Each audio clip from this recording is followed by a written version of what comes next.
محمد علی رضولوی کے بارے میں پہلی بات تو یہ ہے کہ he belonged to that rare breed of humanists which included Forster and Russell. یہ فقرہ میں نے ایک مغربی دوست کو ان کا تعارف کرواتے ہوئے لکھا تھا.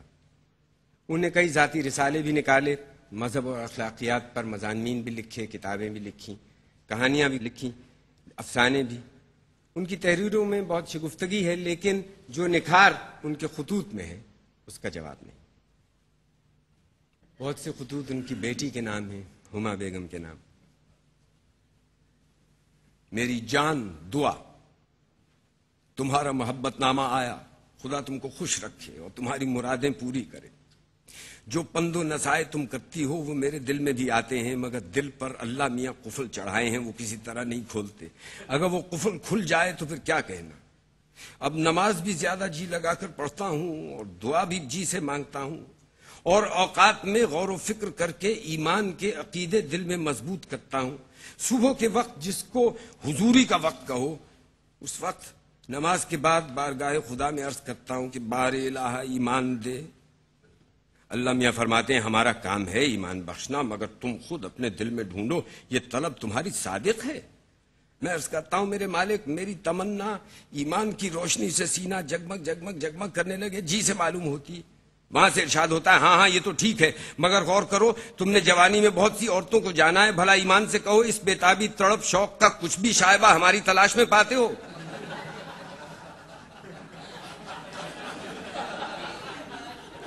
میں عرض کرتا ہوں جی نہیں. اس طرح کی تڑپ بے چینی تو نہیں پاتا. ایک دوسری طرح کی خواہش ضرور ہے. وہ فرماتے ہیں ہم تمہارے دل کا حال تم سے بہتر سمجھتے ہیں. یہ خواہش جو تم محسوس کر رہے ہو یہ ہماری محبت کی وجہ سے نہیں، بلکہ بوڑھے ہو گئے ہو، عورت منہ نہیں لگاتی، طاقت جواب دے رہی ہے، موت کھڑی گھور رہی ہے، اس لیے اس طرح کے خیالات دل میں پاتے ہو.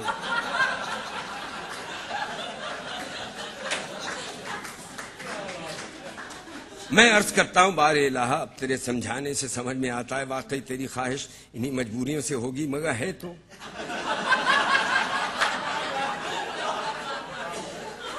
جوانی میں نہ صحیح، بڑھاپے میں صحیح، مگر اب تو ہے. اسی کا خیال فرما کر رحم کر اور دے دے دولت ایمان. جواب ملتا ہے ہاں چلے چلو. میں عرض کرتا ہوں ارے میرے رب، میں تو اس سے زیادہ کی آس لگائے ہوں. تو رحیم ہے، کریم ہے، غفار ہے، تیرا کیا نقصان ہے اگر اس سے زیادہ دے دے اور مجھے کچھ تسکین ہو جائے.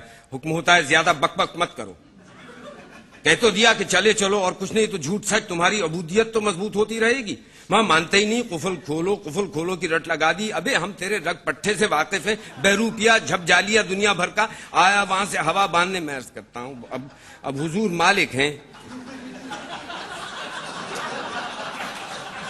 جو جی چاہے کہہ لیں. چھوٹا منہ بڑی بات. حضرت ابراہیم نے یہی کہا تھا کہ قائل تو نے کر دیا مگر دل کو تسکین نہیں ہوئی. وہ بڑے آدمی تھے، تیرے مقرب تھے، ان کو کچھ نہیں کہا، ہمارے اوپر خفا ہوتے ہیں.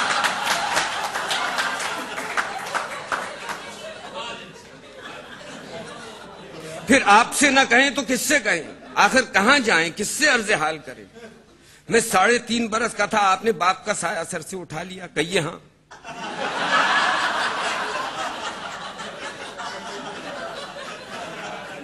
اس کے بعد بیوقوف چاہنے والی ماں نے لاڈ پیار کی انتہا کر دی. اگر میں نے کسی کو مارنا چاہا تو اس نے ہزار بند سے چونی کھول کر اس کو دی اور کہنے لگی میرا بچہ یتیم ہے، یہ لو چونی لو، اس کو مار لینے دو، اس کا جی چھوٹا نہ کرو.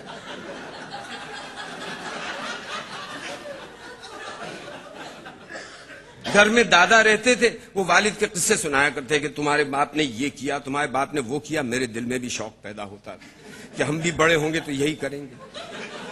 اس کے بعد ہم اسکول بھیج دیے گئے، وہاں سب طرح کے خیالات دل میں ڈالے گئے. جب جوانی قریب آئی تو نے ہی خیالات میں آزادی دی، خود رائے قائم کرنے کی قوت بخشی. ہربرٹ اسپینسر مل کے خیالات دل میں جمنے لگے، کفر و الحاد کی بنا پڑ گئی. جس طرح سے تو نے خسرہ مقرر کیا کہ سب کو نکلے، اسی طرح سے شروع جوانی میں تیرے ہی حکم سے خیالات میں آزادی آتی ہے.